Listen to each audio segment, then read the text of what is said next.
الحمد لله وكفى وسلام على عباده الذين اصطفى أما بعد قد قال الله تبارك وتعالى في القرآن المجيد أعوذ بالله من الشيطان الرجيم بسم الله الرحمن الرحيم لقد رضي الله عن المؤمنين إذ يبايعونك تحت الشجرة صدق اللہ العظیم. محترم بزرگوں اور میرے عزیز دوستوں، السلام علیکم ورحمۃ اللہ وبرکاتہ. جس طریقے سے ہم تمام کے علم میں ہیں کہ یہ جو ذی الحج کا مہینہ چل رہا ہے، اس کا شمار اشہر حرم میں سے ہوتا ہے، یعنی محترم مہینے میں اس مہینے کا شمار کیا جاتا ہے. اور اس مہینے کے جو شروع کے 10 دن تھے جسے عشرہ ذی الحج کہا جاتا ہے، اس کی کیا فضیلت تھی، اس کے کیا انوار و برکات تھے، ہم لوگ اس کو کیا ہے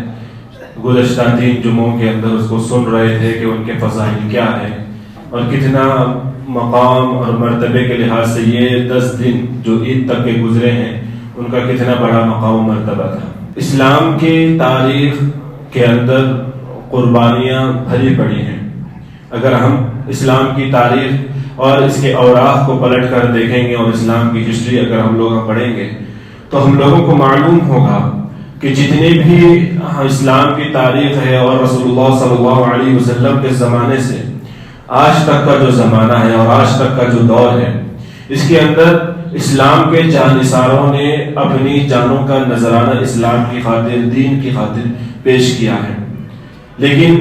جہاں ہماری اسلامی تعلیمات اور اسلام کی طرف رغبت کرنے میں بے احتیاطی ہوتی ہے، وہیں پر ہم مسلمانوں کی بھی احتیاطی اس معاملے میں بھی ہے کہ ہمیں اسلام کی تاریخ زیادہ پتہ نہیں ہے. اور اسلام کے اندر جو مسلمانوں نے اپنی جانوں کے نذرانے پیش کیے اور شہداء کہلائے، شہید ہوئے، ان کے بارے میں بھی ہم لوگوں کو بہت کم نالج ہے. اور نالج ہے بھی تو ان لوگوں کا جن کا ہم بار بار تذکرہ سنتے رہتے ہیں. جیسا ہم نے سنا حضرت ابراہیم علیہ السلام اور حضرت اسماعیل علیہ السلام کی قربانی کا واقعہ، یہ ہم میں سے ہر ایک کو، مسلمان کے بچے کو یہ واقعہ معلوم ہے. اسی طریقے سے اب اس مہینے کے بعد آنے والا مہینہ محرم کا مہینہ ہے اور اس مہینے کی ابتدا کے اندر حضرت عمر رضی اللہ عنہ کی شہادت ہوئی. اس سے بھی چند لوگ واقف ہیں، تھوڑے لوگوں کو معلوم ہے، تھوڑے لوگوں کو معلوم نہیں ہے. اور اسی طریقے سے اب محرم کی جو 10 تاریخ ہے جس میں حضرت امام حسین رضی اللہ عنہ کی مظلومانہ شہادت ہوئی، اس سے تو مسلمانوں کا یہ ہر ایک بچہ واقف ہے، کیونکہ ہم ہر سال اس کو بار بار دہراتے رہتے ہیں. لیکن ایسے بہت سارے صحابہ اور بھی ہیں کہ جنہوں نے اپنی جانوں کے نذرانے پیش کیے، باطل کے سامنے اپنا سر جھکانے سے انکار کر دیا، اپنا سر کٹانا گوارا کر لیا، اپنی جان دینا گوارا کر لیا، لیکن باطل کے آگے اپنے آپ کو کبھی جھکنے نہیں دیا. بے شمار ہم لوگوں کو ایسے صحابہ کرام کے واقعات مل جائیں گے. آج میں آپ حضرات کے روبرو ایک ایسے ہی صحابی جو مرتبے میں تو بہت زیادہ بلند ہیں، مقام و مرتبہ تو ان کا اللہ تبارک و تعالیٰ نے بہت بڑا رکھا ہے، جن کو ذی النورین کہا جاتا ہے، ذی الحجرتین کہا جاتا ہے، جن کو اللہ کے نبی صلی اللہ علیہ وسلم نے دنیا کی زندگی کے اندر رہتے ہوئے جنت کی خوشخبری دی.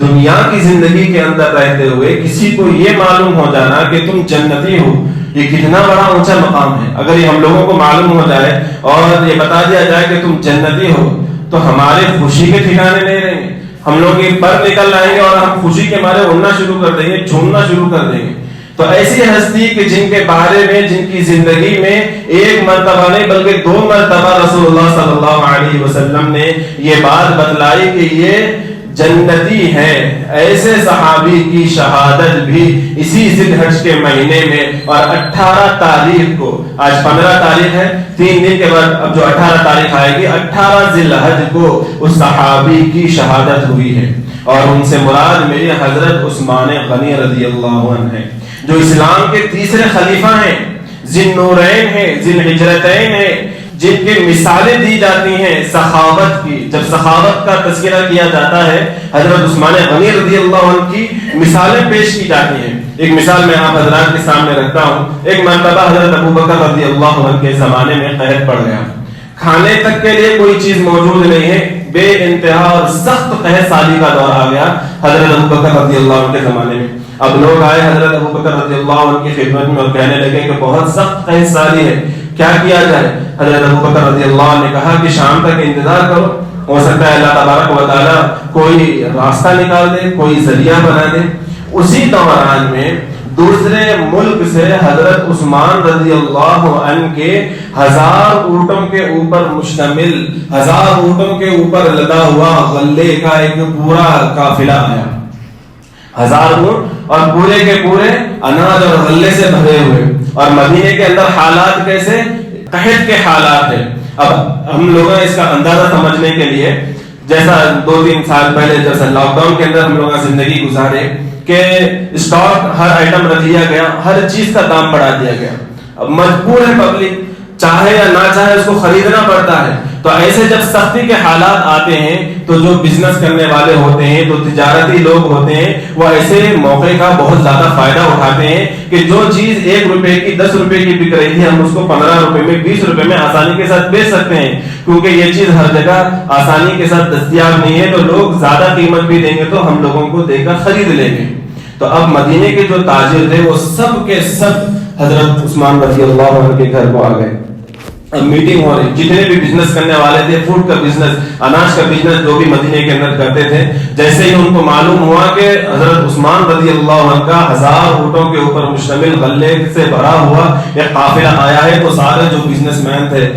سب کے سب آ گئے حضرت عثمان رضی اللہ عنہ کے گھر کے اندر۔ مشورہ ہونے لگا۔ اب حضرت عثمان رضی اللہ عنہ نے اپنے گھر کے اندر ان کو بٹھایا اور کہا کہ اب تم مجھے کتنا دام دو گے؟ تو پہلے تو لوگوں نے یہ کہا کہ ہم آپ کو 10% دیں گے۔ اس کے بعد حضرت عثمان رضی اللہ عنہ نے کہا کہ نہیں کم ہے اور بڑھاؤ۔ تو لوگوں نے کہا کہ ہم اس کا آپ کو 30% دیں گے، یہاں تک کہ 50% پروفٹ ہم آپ کو دینے کے لیے تیار ہے، لہذا آپ کیا ہے یہ سارا مال ہم لوگوں کو بیچ دیجیے۔ حضرت عثمان رضی اللہ عنہ نے ان لوگوں کو جواب دیا کہ کوئی اور ہے جو مجھے اس کا 10 گنا بڑھا کر دے رہا ہے، 10 گنا زیادہ دے رہا ہے مجھے۔ 10 روپے کی اگر چیز ہے، اگر ہم جو لوگ آئے تھے وہ کہہ رہے تھے کہ ہم 15 روپے میں آپ سے خریدنے کے لیے تیار ہیں، لیکن حضرت عثمان غنی رضی اللہ نے فرمایا کہ کوئی اور ہے جو مجھے 10 گنا زیادہ دے رہا ہے، یعنی 10 کا مجھے 100 مل رہے ہیں۔ تو وہاں پر جتنے بھی لوگ، جو کاروباری لوگ وہاں پر آپ کے گھر کے اندر تھے، سب پریشان ہو گئے۔ مدینے کے اندر جتنے لوگوں کی دکانیں ہیں، سب لوگ یہاں پر موجود ہیں، آخر ایسا کون سا تاجر ہے جو آپ کو اتنا زیادہ پروفٹ دینے کے لیے تیار ہے؟ تو حضرت عثمان رضی اللہ عنہ نے جواب دیا اور بتایا کہ اللہ تبارک و تعالی مجھے 1 کا 10 گنا دینے کے لیے تیار ہے، لہذا میں تم سب کو گواہ بناتا ہوں۔ اور اعلان کیا اس وقت کہ جتنا میرا یہ 1000 اونٹوں کا قافلہ اناج سے بھرا ہوا ہے، میں پورے کا پورا مدینے والوں کے لیے خیرات کرتا ہوں، ان کو صدقہ کرتا ہوں، ان کو ایسے ہی فری میں بانٹ دیتا ہوں۔ اب جو تجارت کرنے والے لوگ ہیں اس کا اندازہ لگا سکتے ہیں کہ کتنا قیمتی موقع تھا مال کمانے کا، پروفٹ کمانے کا، لیکن ایسے موقع پر بھی حضرت عثمان رضی اللہ عنہ نے، کوئی معمولی بات نہیں ہے کہ 1000 اونٹوں کے اوپر اناج کا جو غلہ بھرا ہوا ہے وہ سب کا سب اللہ کی راہ میں قربان کر دیں۔ تو ایسی مثالیں حضرت عثمان رضی اللہ عنہ کی ہیں جو سخاوت کے اندر دی جاتی ہیں، اور آپ کی حیا کی مثالیں دی جاتی ہیں کہ آپ اتنے باحیا تھے کہ فرشتے آپ سے حیا کرتے تھے۔ ایک مرتبہ رسول اللہ صلی اللہ علیہ وسلم اپنے حجرہ مبارکہ میں تشریف فرما تھے، تو آپ کی خدمت میں صحابہ کرام آئے، حضرت ابوبکر رضی اللہ عنہ آپ کی خدمت میں آئے اور اجازت طلب کی۔ رسول اللہ صلی اللہ علیہ وسلم گھر کے اندر بے تکلفانہ بیٹھے ہوئے ہیں۔ اس کے بعد حضرت عمر رضی اللہ عنہ نے اجازت چاہی اور دوسرے صحابہ آتے گئے، آپ نے سب کو اجازت دے دی، آپ اسی طریقے سے بے تکلفانہ آپ اپنے گھر کے اندر تشریف فرما ہے۔ آپ کی بیٹھنے کی کیفیت ایسی تھی کہ آپ کا ایزار ذرا اپنے پیروں سے اوپر ہٹا ہوا تھا، پنڈلی نظر آ رہی تھی، لیکن جب حضرت عثمان غنی رضی اللہ عنہ گھر کے اندر آنے کے لیے اجازت آپ نے طلب کی تو رسول اللہ صلی اللہ علیہ وسلم پہلے سیدھے ہو کر بیٹھ گئے اور جو اپنا ایزار ذرا اوپر آ گیا تھا اس کو برابر نیچے تک کر لیا۔ اس کے بعد ان کو اجازت دی کہ آپ گھر کے اندر آئیں۔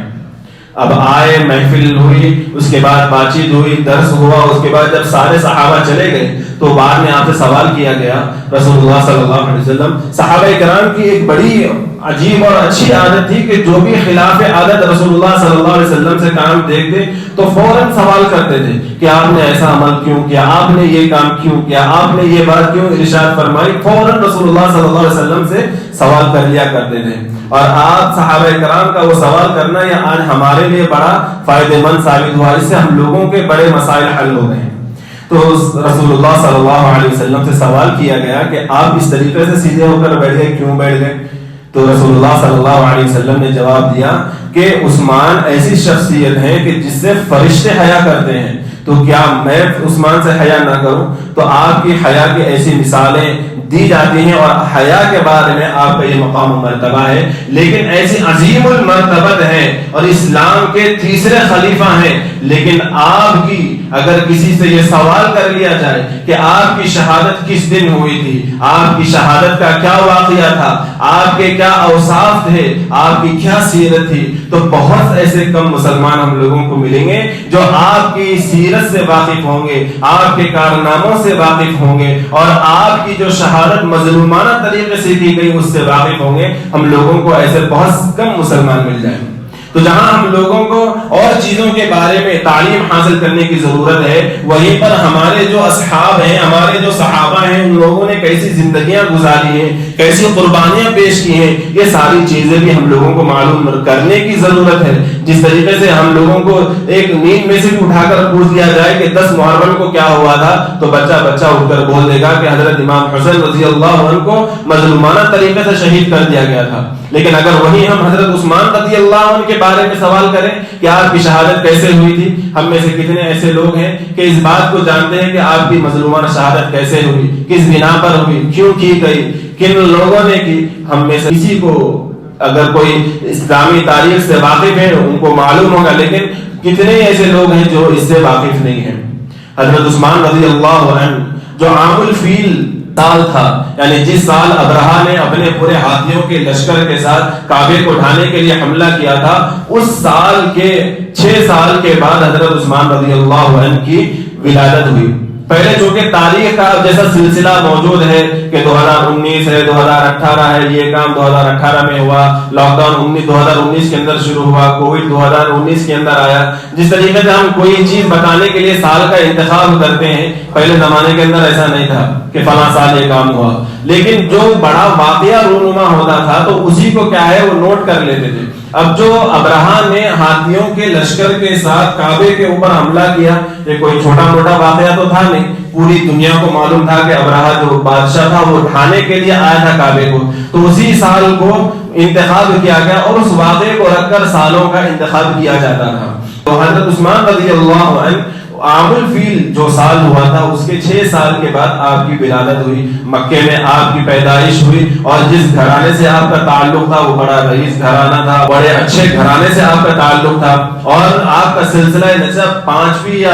4تھی پشت میں جا کر رسول اللہ صلی اللہ علیہ وسلم سے مل جاتا تھا۔ بعد میں رسول اللہ صلی اللہ علیہ وسلم نے آپ کو اپنی بیٹیاں بھی ایک کے بعد ایک آپ کے نکاح کے اندر دی، اسی لیے آپ کو ذی النورین کہا جاتا ہے، دور نور والے۔ پہلے جب حضرت رسول اللہ صلی اللہ علیہ وسلم نے اپنی پہلی بیٹی حضرت رقیہ رضی اللہ عنہ کا نکاح آپ کے ساتھ کیا، جب ان کا انتقال ہوا تو دوسری بیٹی ام کلثوم رضی اللہ عنہ کا نکاح بھی حضرت عثمان رضی اللہ عنہ کے ساتھ کیا۔ تو حضرت عثمان رضی اللہ عنہ اس اعتبار سے بھی آپ کو فضیلت ہے کہ پوری انسانیت کے اندر کوئی شخص ایسا نہیں ہے کہ جس کی نکاح کے اندر کسی نبی کی 2 بیٹیاں آئی ہوں۔ اس اعتبار سے بھی حضرت عثمان رضی اللہ عنہ کو بڑا مقام اور مرتبہ حاصل ہے، اور جیسا کہ آپ نے سنا کہ آپ کی شرم و حیا بھی بہت اونچے مرتبے کی ہے، اور اللہ تبارک و تعالیٰ نے آپ کو بے تحاشا مال دیا، بہت زیادہ اللہ تبارک و تعالیٰ نے مال و دولت سے نوازا،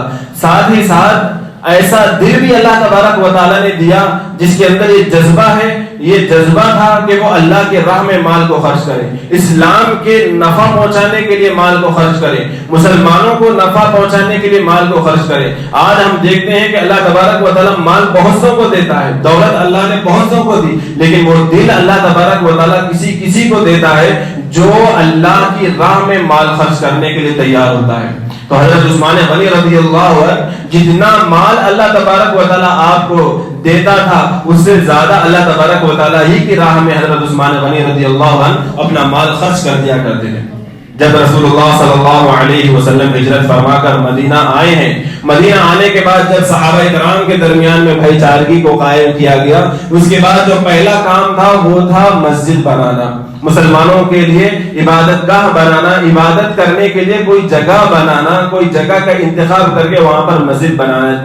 بنائی جائے۔ تو یہ کام رسول اللہ صلی اللہ علیہ وسلم نے کیا کہ ایک زمین کے ٹکڑے کو رسول اللہ صلی اللہ علیہ وسلم نے پسند کیا کہ یہاں پر مسجد بنائی جائے۔ جب یہ پسند کر لیا گیا اور زمین کا انتخاب کر لیا گیا، اس کے بعد رسول اللہ صلی اللہ علیہ وسلم نے ایک عام اعلان کیا اور فرمایا کہ جو شخص اس زمین کو مسجد کے لیے خرید کر دے گا، اللہ تبارک و تعالیٰ اس کے لیے جنت کے اندر گھر تعمیر کرے گا۔ تو حضرت عثمان رضی اللہ عنہ ہی تھے جنہوں نے سب سے پہلے آگے بڑھ کر جو حصہ زمین کا مسجد کے لیے اللہ کے نبی صلی اللہ علیہ وسلم نے پسند کیا تھا، وہ آگے بڑھ کر خریدا اور خرید کر مسجد بنانے کے لیے دے دیا۔ اس کے بعد اسی پر بس نہیں، مدینے کے اندر میٹھے پانی کا ایک ہی کنواں تھا، پانی کی قلت تھی، ایک جگہ ہی میٹھا کنواں تھا اور وہ کنواں تھا یہودی کا، اور وہ کیا ہے پانی کو بیچا کرتا تھا۔ تو پانی کی بڑی تنگی ہو رہی تھی، پانی کا پرابلم ہو رہا تھا۔ رسول اللہ صلی اللہ علیہ وسلم نے اپنی خواہش ظاہر کی کہ کون ہے جو آگے بڑھے اور اس کنویں کو خریدے اور اس کو مسلمانوں کے لیے ہبہ کر دے۔ اس موقع پر بھی حضرت عثمان غنی رضی اللہ عنہ آگے بڑھے اور خریدنے کے لیے تیار ہوئے اور اس کے پاس گئے، یہودی کے پاس گئے اور جا کر اس سے بات چیت کی کہ میں تمہارا کنواں خریدنا چاہتا ہوں۔ تو جس طریقے سے اس زمانے کا جو یہودی تھا وہ بھی بزنس مائنڈ تھا، اور آج کے جو یہودی ہیں وہ بھی بڑے بزنس مائنڈ ہے۔ تجارت اور کاروبار کو وہ پہلے رکھتے ہیں، باقی دوسری چیزاں بعد میں، پروفٹ پہلے ہونا، باقی دوسری چیزاں بعد میں۔ تو اس وقت بھی یہودی نے کہا کہ میں پورا کنواں آپ کو نہیں بیچوں گا، آدھا کنواں بیچوں گا۔ آدھا کنواں اس اعتبار سے کہ ایک دن آپ پانی بھرنا، ایک دن میں پانی بھروں گا، ایک دن آپ کی باری، ایک دن میری باری۔ جس دن میری باری ہوگی اس نے یہ سوچا کہ جس دن میری باری آئے گی میں اس دن پانی کو بیچوں گا، اس سے بھی فائدہ اٹھاؤں گا۔ آدھا کنواں تو بیچ کر پیسہ لے لیا، اور جو آدھا کنواں میرے پاس باقی ہے اس سے بھی میں کیا ہے ایک دینار کیا ہے پیسہ کماتا رہوں گا۔ لیکن اس کا جو پلان تھا، جو اسکیم تھی، وہ فیل ہو گئی، کیونکہ مسلمان جب حضرت عثمان رضی اللہ عنہ کی باری آتی اسی دن 2 دن کا پانی بھر لیا کرتے تھے۔ تو جب اس نے دیکھا کہ اس کی اسکیم فیل ہو گئی، اسے کچھ فائدہ حاصل نہیں ہو رہا، تو بعد میں وہ پھر خود حضرت عثمان رضی اللہ عنہ کی خدمت میں حاضر ہوا اور آ کر کہا کہ آپ نے آدھا کنواں خریدا تھا اور آدھا کنواں باقی ہے، وہ بھی آپ خرید لیجئے، مجھے اس سے کوئی فائدہ حاصل نہیں ہو رہا۔ تو اس طریقے سے حضرت عثمان رضی اللہ عنہ کے مال سے مسلمانوں نے بھی فائدہ اٹھایا اور اسلام کو بھی بہت زیادہ فائدہ حضرت عثمان غنی رضی اللہ عنہ کے مال سے ہوا۔ جب جنگ بدر کا موقع آیا، ہر ایک مسلمان کی خواہش ہے کہ اس جنگ کے اندر شامل ہو۔ جب جنگ کا اعلان ہوا اور سارے صحابہ جنگ بدر کے اندر جانے کے لیے تیار ہوئے، حالات ایسے آئے کہ حضرت عثمان رضی اللہ عنہ کی جو وائف تھی، آپ کی جو زوجہ تھی حضرت رقیہ رضی اللہ عنہ، ان کی طبیعت بہت زیادہ ناساز ہو گئی، بہت زیادہ خراب ہو گئی۔ رسول اللہ صلی اللہ علیہ وسلم نے آپ کو یہ حکم دیا کہ آپ اپنی بیوی کے آپ تیمارداری کرتے رہیے، مدینے کی ذمہ داری میں آپ کے سپرد کرتا ہوں، اب مدینے کے اندر رہیے۔ اب یہاں پر رسول اللہ صلی اللہ علیہ وسلم اور صحابہ کرام جنگ بدر کے لیے گئے ہیں، یہاں پر اللہ تبارک و تعالیٰ نے آپ کو ایک عظیم فتح عطا فرمائی، یہاں مسلمان خوش ہیں۔ وہیں پر جب یہاں مدینے کے اندر مسلمانوں کو اطلاع ملی کہ مسلمانوں کو اللہ نے فتح نصیب فرمائی، یہیں پر حضرت رقیہ رضی اللہ عنہ کا انتقال بھی ہو گیا۔ تو جب ایک طرف خوشی کا ماحول تھا کہ اللہ نے اسلام کی پہلی جنگ جو ہوئی تھی اس میں مسلمانوں کو کامیابی دی، لیکن جب رسول اللہ صلی اللہ علیہ وسلم یہاں پر مدینہ آئے ہیں، آپ کو اطلاع دی گئی کہ آپ کی جو بیٹی تھی ان کا انتقال ہو گیا۔ اس کے بعد پھر اللہ کے نبی صلی اللہ علیہ وسلم نے اپنی دوسری صاحبزادی ام کلثوم رضی اللہ عنہ کا نکاح بھی آپ کے ساتھ کرا دیا، اس لیے آپ کو ذی النورین کہا جاتا ہے، یعنی 2 نور والا۔ اسی طریقے سے آپ کی فضیلت یہ بھی ہے کہ آپ نے 2 مرتبہ ہجرت کی، ذوالہجرتین بھی آپ کو کہا جاتا ہے کہ آپ 2 ہجرت کرنے والے ہیں۔ پہلی ہجرت اپنے پورے اہل و عیال کے ساتھ آپ نے حبشہ کی طرف کی، اور اس کے بعد جو دوسری ہجرت تھی وہ مدینہ منورہ کی طرف تھی۔ اور اس کے بعد آگے جب حدیبیہ کا ایک مقام آیا، رسول اللہ صلی اللہ علیہ وسلم اور 1400 صحابہ آپ کے ساتھ تھے، آپ عمرے کے ارادے سے آپ گئے، لیکن جو کفار مکہ تھے ان لوگوں نے یہ خیال کیا کہ رسول اللہ صلی اللہ علیہ وسلم جنگ کے ارادے سے آ رہے ہیں، لہذا آپ کو روک دیا گیا، حدیبیہ کے مقام پر ہی آپ رک گئے۔ اللہ کے نبی صلی اللہ علیہ وسلم نے حضرت عثمان رضی اللہ عنہ کو اپنا سفیر بنا کر مکہ بھیجا. اب جب وہ آپ مکہ گئے ہیں عثمان رضی اللہ عنہ، پیچھے جو صحابہ کرام تھے وہ لوگ آپس میں بات چیت کرنے لگے کہ عثمان کا تو بڑا اچھا موقع مل گیا ان کو کہ وہ ہم لوگوں سے پہلے مکہ چلے گئے اور وہ ہم لوگوں سے پہلے کیا ہے عمرہ کر لیں گے، طواف کر لیں گے. رسول اللہ صلی اللہ علیہ وسلم نے اس وقت فرمایا کہ عثمان میرے بغیر طواف کبھی نہیں کرے گا. جب آپ عثمان رضی اللہ عنہ مکہ پہنچے ہیں تو مکہ پہنچنے جو کہ بڑے اونچے خاندان کے تھے تو مکے کے لوگ بھی آپ کے بڑا احترام اور آپ کی بڑی عزت کیا کرتے تھے. تو ان لوگوں نے بھی کہا کہ بات چیت تو ہوتے رہے کہ پہلے آپ آئے ہیں تو پہلے آپ طواف کر لیجئے، عمرہ کر لیجئے. تو عثمان رضی اللہ عنہ نے اس وقت فرمایا کہ میں اللہ کے نبی صلی اللہ علیہ وسلم کے بغیر نہ طواف کروں گا نہ عمرہ کروں گا. جو بات چیت کے لیے آئے تھے ساری بات چیتیں وہاں ہو رہی تھی. یہاں پر مسلمانوں کے درمیان میں یہ بات اور یہ اطلاع پھیلا دی گئی کہ کفار نے حضرت عثمان غنی رضی اللہ عنہ کو شہید کر دیا ہے. تو اس خبر پر رسول اللہ صلی اللہ علیہ وسلم بہت زیادہ آپ کو غصہ آیا. سارے صحابہ کرام کو آپ نے جمع کیا، ایک درخت کے نیچے آپ بیٹھے ہوئے تھے. سارے 1400 صحابہ سے ایک کے بعد ایک آپ نے بیعت لی، اور بیعت کس بات پر لی کہ عثمان کے خون کا بدلہ لیا جائے گا. اس پر بیعت کی. اس کا تذکرہ اللہ تبارک و تعالی قرآن مجید میں اس طرح کرتا ہے کہ لقد رضی اللہ عن المؤمنین اذ یبایعونک تحت الشجرہ، کہ جتنے لوگوں نے حضرت محمد صلی اللہ علیہ وسلم کے ہاتھ پر بیعت کی، کس چیز کی بیعت؟ عثمان رضی اللہ عنہ کے خون کا بدلہ لینے کے لیے. جن جن حضرات نے بیعت کی اللہ نے اعلان کر دیا قرآن مجید کے اندر کہ اللہ ان سارے 1400 لوگوں سے راضی ہو گیا. ایک کے بعد ایک اللہ کے نبی صلی اللہ علیہ وسلم سارے صحابہ سے اپنے ہاتھ پر بیعت لے رہے تھے. آخر میں اپنا ایک ہاتھ پر دوسرے ہاتھ کو رکھا اللہ کے نبی نے اور فرمایا کہ یہ عثمان کی طرف سے بیعت ہے. تو یہ مقام اور مرتبہ اور فضیلت بھی اللہ کے نبی صلی اللہ علیہ وسلم کی طرف سے حضرت عثمان غنی رضی اللہ عنہ کو حاصل ہوئی. بہرحال ایام گزرتے گئے. رسول اللہ صلی اللہ علیہ وسلم کے بعد حضرت ابوبکر صدیق رضی اللہ عنہ کا دور خلافت آیا. اس کے بعد حضرت عمر رضی اللہ عنہ کا دور خلافت آیا. جب آپ کی شہادت ہوئی حضرت عمر رضی اللہ عنہ کی تو تمام صحابہ کرام کے مشورے سے حضرت عثمان غنی رضی اللہ عنہ کو خلیفہ تسلیم کر دیا گیا. اور آپ نے بڑے لمبا عرصہ، طویل عرصہ، تقریباً 12 سال آپ نے خلافت کی ہے. خلافت کا آپ نے بہترین انداز میں آپ نے خلافت کی. حضرت عمر رضی اللہ عنہ کا جب شہادت ہوئی اس وقت مسلمانوں کی جو حکمرانی تھی 22 لاکھ مربع میل تک مسلمانوں کی حکومت پھیلی ہوئی تھی. اور جب عثمان غنی رضی اللہ عنہ کی شہادت ہوئی یعنی 12 سال کے بعد اس وقت مسلمانوں کی جو حکومت تھی وہ 44 لاکھ مربع میل یعنی اس کا ڈبل. حضرت عثمان رضی اللہ عنہ کے زمانے میں اسلام کو اتنا ترقی اور اتنا فائدہ عثمان رضی اللہ عنہ کے دور خلافت کے اندر ہوا. اب جو عثمان رضی اللہ عنہ کی دور خلافت کا زمانہ ہے 12 سال کا، اس کو 2 حصوں کے اندر تقسیم کیا گیا. ایک حصہ شروع کے 6 سال کا پر امن، کوئی اختلاف نہیں، کوئی جھگڑا نہیں، اسلام کو فتوحات حاصل ہو رہی ہیں، اسلام کے اوپر فتوحات کا دروازے کو اللہ تبارک و تعالیٰ نے کھول دیا. ہر جگہ عیش و آرام پرسکون زندگی گزر رہی تھی. صحابہ کرام بسا اوقات یہ سوچا کرتے تھے کہ پہلی زندگی کو رسول اللہ صلی اللہ علیہ وسلم کے زمانے میں جو تنگی کے حالات تھے اور کس طریقے سے گزر بسر کیا کرتے تھے، رشک آتا تھا صحابہ کرام کو کہ اللہ تبارک و تعالیٰ نے کتنا ہم لوگوں کو نواز دیا. ہم لوگوں نے جو نیک اعمال کیے کہیں اللہ نے اس کا بدلہ ہم لوگوں کو ابھی تو نہیں دے دیا. اتنی زیادہ سہولتیں، اتنے زیادہ اتنے آرام اور راحت ابتدائی 6 سال کے اندر مسلمانوں کو اور اسلام کو بہت زیادہ ترقی اللہ تبارک و تعالیٰ کی طرف سے ملی. اور جو کام حضرت عثمان غنی رضی اللہ عنہ نے اپنے ابتدائی دور کے اندر کیے ان میں سے ایک کام یہ کیا کہ آپ نے قرآن مجید کو جمع کیا، ایک جگہ کیا. جس طریقے سے آج ہم لوگ قرآن مجید پڑھ رہے ہیں پورا ایک جلد کے اندر ہمارے پاس موجود ہے، ایک جگہ موجود ہے. پہلے اس طریقے سے موجود نہیں تھا. الگ الگ الگ جس کے پاس جو حصہ ہے اس کے پاس موجود تھا. کسی کے پاس چمڑے کے اوپر لکھا ہوا تھا، کسی کے پاس پتے کے اوپر لکھا ہوا تھا، کسی کے پاس ہڈی کے اوپر لکھا ہوا تھا. قرآن مجید پورا لکھا ہوا تھا لیکن کسی صحابی کے پاس تھوڑا، کسی کے پاس تھوڑا، کسی کے پاس، اس طریقے سے تھا. حضرت ابوبکر صدیق رضی اللہ عنہ کے دور خلافت میں 70 قرائے صحابہ جنہیں قرآن مجید پورا حفظ یاد تھا، ایسے 70 صحابہ کرام کو دھوکے میں بلا کر شہید کر دیا گیا. تو یہ واقعہ جب پیش آیا تو حضرت عمر رضی اللہ عنہ نے یہ رائے دی کہ قرآن مجید کو جمع کیا جائے. تو حضرت زید بن ثابت رضی اللہ عنہ کو یہ ذمہ داری دی گئی اور آپ سے کہا گیا کہ آپ 2 گواہوں کے ذریعے سے قرآن مجید کو جمع کریں گے. یعنی جس کے پاس بھی قرآن مجید کی کوئی آیت ہوگی وہ 2 گواہ لے کر آئے گا کہ میں نے یہ آیت رسول اللہ صلی اللہ علیہ وسلم سے سنی ہے, اس پر 2 گواہ ہونا چاہیے. تو 2 گواہوں کی گواہی سے پورا قرآن مجید ایک جگہ جمع کیا گیا, لیکن اس کو عام نہیں کیا گیا. حضرت ابوبکر رضی اللہ عنہ کے زمانے میں پورا جمع کر لیا گیا, کتابی شکل اس کو نہیں دی گئی, بیت الخلیفہ کے اندر یعنی خلیفہ کا جو گھر ہوتا ہے اس کے اندر اس کو رکھ دیا گیا.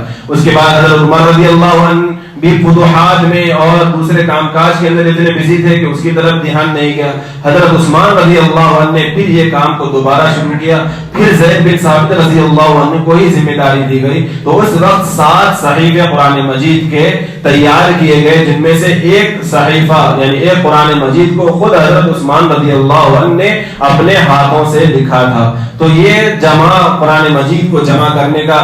کارنامہ حضرت عثمان رضی اللہ عنہ نے اپنے دور خلافت کے اندر کیا. اسی طریقے سے حضرت ابوبکر رضی اللہ عنہ کے دور میں, حضرت عمر رضی اللہ عنہ کے دور میں جو مسجد نبوی تھی وہ کچی تھی, پکی مسجد نہیں تھی, بڑی ہوتی گئی لیکن کچی ہی تھی. لیکن حضرت عثمان رضی اللہ عنہ کے دور میں جو کچی مسجد تھی اس کو ڈھا کر پکی مسجد بنائی, پتھر کے ستون لگائے گئے, نقش و نگار کے چھت لگائی گئی, پورا اس کو رینوویٹ کیا گیا حضرت عثمان رضی اللہ عنہ کے دور میں, اور پکے طریقے سے کیا گیا. صحابہ کرام نے اختلاف کیا, حضرت ابوبکر نے یہ کام نہیں کیا, پکی مسجد نہیں بنائی. حضرت عمر رضی اللہ عنہ نے پکی مسجد نہیں بنائی, آپ کیوں پکی مسجد بنا رہے ہیں؟ تو حضرت عثمان رضی اللہ عنہ نے کہا کہ جب رسول اللہ صلی اللہ علیہ وسلم ہجرت کر کے آئے تھے, تم لوگ جب آئے تھے تمہاری حالت کیسی تھی؟ تمہارے بھی گھر کچے پکے تھے. حضرت ابو بکر کے زمانے بھی ویسا ہی تھا. اب جب اللہ تبارک و تعالیٰ نے اتنا مال سے نوازا ہے اور تمہارے گھر خود پکے ہیں, تو اللہ کا گھر کیوں پکا نہ بنے, کچا کیوں رہے؟ تو اس لیے حضرت عثمان غنی رضی اللہ عنہ نے مسجد نبوی کے اثر و تعمیر کروائی اور پکی تعمیر آپ کے دور کے اندر کی گئی. بزرگان محترم, حضرت عثمان غنی رضی اللہ عنہ کے جو 12 سال آپ نے جو خلافت کی, ابتدائی 6 سال تو پرامن رہے. اب آگے کے جو آخری کے 6 سال ہیں اس کے اندر اختلافات شروع ہو گئے, بغاوتیں شروع ہو گئی, آپ کے خلاف سازشیں شروع ہو گئی, آپ کے اوپر الزام اور آپ کے اوپر تہمت لگانا شروع ہو گیا, آپ کے اوپر اعتراضات کرنا شروع ہو گیا. اور بعض لوگ آپ کے اوپر یہ اعتراض کرتے تھے کہ حضرت عثمان رضی اللہ عنہ اپنے پوزیشن کا غلط فائدہ اٹھاتے ہیں اور اپنے ہی قریبی اور اپنے ہی رشتہ داروں کو کیا ہے بڑے بڑے عہدے دیتے ہیں. اور اسی طریقے سے ایک اعتراض یہ ہوتا تھا کہ بیت المال جو مسلمانوں کا مال ہوتا ہے اس کے اندر اس مال کا, اس پیسے کا غلط استعمال کیا جا رہا ہے. یہ ایسے اعتراضات حضرت عثمان غنی رضی اللہ عنہ کے اوپر کیے جاتے تھے جس کی کوئی حقیقت نہیں, بے بنیاد اختلافات کیے جاتے تھے. لیکن جب قوم کے عقلوں کے اوپر, دلوں کے اوپر پردہ پڑ جاتا ہے, غفلت کا پردہ پڑ جاتا ہے, ان کے سامنے پھر کتنی بھی نصیحت کر لی جائے وہ پردہ ان کے سامنے سے نہیں ہٹتا. آخرکار پھر وہ دن قریب آیا کہ جس دن حضرت عثمان غنی رضی اللہ عنہ کی شہادت ہوئی, اس سے پہلے 40 دن تک آپ کے گھر کا محاصرہ کیا گیا. فسادیوں نے آپ کے گھر کا 40 دن تک محاصرہ کیا. اس کنویں کو آپ نے خرید کر مدینے والوں کے لیے ہبا کیا. اس کنویں سے پانی پینے سے آپ کو روک دیا گیا, وہ پانی آپ تک پہنچانے سے رکا دیا گیا. جو زمین حضرت عثمان غنی رضی اللہ عنہ نے مسجد نبوی کے لیے سب سے پہلے خرید کر ہبا کی تھی, اس زمین پر اس مسجد میں نماز پڑھنے سے آپ کو روک دیا گیا. ایک مرتبہ حضرت عثمان غنی رضی اللہ عنہ چھت پر چڑھے, سارے لوگ وہاں پر موجود ہیں, آپ کو اطراف سے گھیر لیا گیا جس گھر کے اندر آپ رہ رہے تھے. تو سارا مجمع سامنے تھا, چاروں طرف سے آپ کو گھیر لیا گیا تھا. آپ چھت کے اوپر کھڑے اور آپ نے اپنی فضیلتیں بیان فرمائی. اللہ کے نبی صلی اللہ علیہ وسلم نے آپ کا کیا مقام و مرتبہ کیا. ذی النورین آپ کو کہا جاتا ہے, ذی الہجرتین آپ کو کہا جاتا ہے. آپ نے کتنے کتنے فضائل ہیں. خود حضرت عثمان رضی اللہ عنہ بیان کرنے لگے کہ میں نے جو کنواں تم لوگوں کو خرید کے دیا, تم لوگ مجھے اس سے پانی پینے نہیں دے رہے, اور جو زمین میں نے مسجد نبوی کے لیے خرید کر دی, مجھے اس میں نماز پڑھنے کی تم لوگ مجھے اجازت نہیں دے رہے. ساری تکلیفیں ساری چیزیں آپ نے بیان کی, اور جو سامنے سے آواز بھی جواب بھی دے رہے تھے, ہاں ہم لوگوں کو معلوم ہے آپ یہ کام کیے, ہاں ہم اس کو قبول کرتے ہیں کہ آپ نے یہ خدمت کی, آپ نے یہ خدمت کی, یہ ساری خدمتیں آپ کی جگہ, لیکن چونکہ ان کے عقلوں کے اوپر پردہ پڑ چکا تھا, آپ کی اس اتنی جامع تقریر کا بھی لوگوں کے اوپر کچھ بھی اثر نہیں پڑا. اس وقت گھر کے اندر تقریباً 100 سے زیادہ صحابہ کرام آپ کے لیے موجود تھے. صحابہ کرام نے مشورہ دیا, عبداللہ بن زبیر رضی اللہ عنہ بھی اس میں شامل ہیں, کہ آپ حکم دیجئے, ہم ان سے مقابلہ کریں گے, ان کو ماریں گے, لڑائی ختم, لڑ کر ہم فیصلہ کریں گے. حضرت عثمان رضی اللہ عنہ نے جواب دیا کہ میں ایسا خلیفہ بننا نہیں چاہتا کہ جو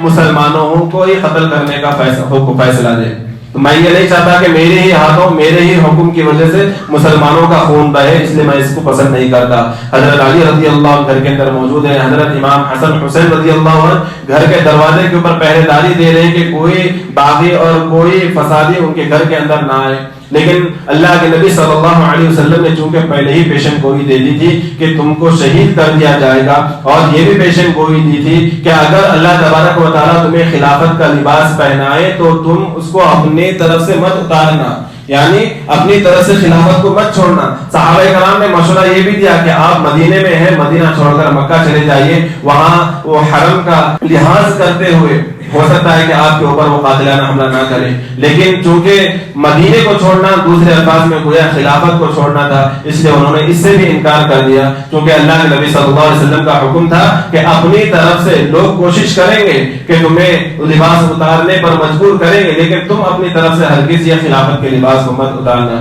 لہذا وہ دن آیا کہ جس دن چند فسادی آپ کے گھر کے اندر بالآخر داخل ہو گئے اور آپ کے اوپر حملہ کیا, اور جب آپ کے اوپر حملہ کیا گیا, آپ کی زوجہ محترمہ نے اس حملے کو روکنے کی کوشش کی کہ جس کے نتیجے میں ان کی پوری انگلیاں کٹ گئی, اور اس کے بعد پھر دوسرا وار کیا گیا کہ جس سے حضرت عثمان غنی رضی اللہ عنہ کو شہید کر دیا گیا. اور اس وقت حضرت عثمان غنی رضی اللہ عنہ قرآن مجید کی تلاوت کر رہے تھے, اور آپ پر جب حملہ ہوا اور آپ کے خون کے جو چھیلے تھے وہ اس آیت پر گرے, فَسَيَكْفِيكَهُمُ اللَّهُ, کہ اللہ ہی ان کے لیے کافی ہے. اس آیت کے اوپر آپ کے خون کے چھیلے گرے. اس کے بعد آپ کی مظلومانہ شہادت ہوئی, اور باغیوں کا فسادیوں کا اتنا غلبہ تھا مدینے کے اوپر کہ آپ کو جنت البقیع کے اندر دفن بھی ہونے نہیں دیا, کیونکہ اس وقت چھوٹا قبرستان تھا. اب حضرات جو وہاں پر گئے ہیں, جنہوں نے زیارت کی ہوگی, اب ان کو معلوم ہوگا کہ اب بہت بڑا اس کا دائرہ ہو گیا ہے, اور جنت البقیع کے اندر سب سے اونچا اور مقام مرتبہ اگر کسی کا ہے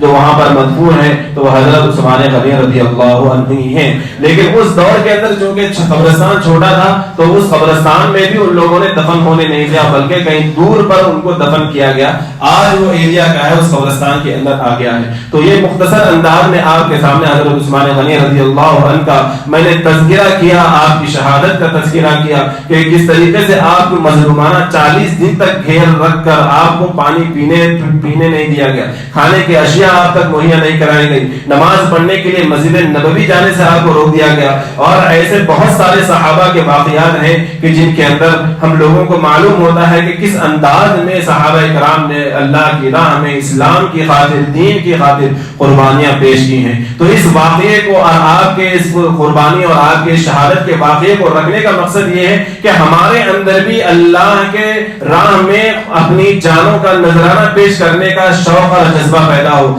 قربانی دینے کا جذبہ پیدا ہو. قربانی کا مطلب یہ نہیں ہے کہ ہم بس ہتھیار اٹھا لیں اور باہر نکل جائیں, بلکہ اللہ کے حکم اور رسول اللہ صلی اللہ علیہ وسلم کے حکم کے آگے اپنے نفس کو پیچھے ڈالنا, اپنے نفس کو پیچھے چھوڑنا, یہ بھی ایک طریقے کی قربانی ہے. اور یہ قربانی آج ہم لوگوں کو دینے کے لیے تیار رہنا چاہیے, کیونکہ آج ایسا دور ہے, پرفتن دور ہے. ایسے ماحول کے اندر اگر آج ہم نے اللہ کے حکم کو مضبوطی سے نہیں تھاما اور اللہ کے نبی صلی اللہ علیہ وسلم کے طریقے کو مضبوطی کے ساتھ نہیں تھاما تو ہماری کامیابی یقینی نہیں ہے. اگر ہم چاہتے ہیں کہ آج کے اس پرفتن دور کے اندر امن و امان کے ساتھ رہیں اور اللہ تبارک و تعالیٰ وہی مقام اور اسٹیٹس ہم لوگوں کو دے جیسے صحابہ کرام کا تھا, تو ہم لوگوں کو چاہیے کہ جیسا صحابہ صحابہ کرام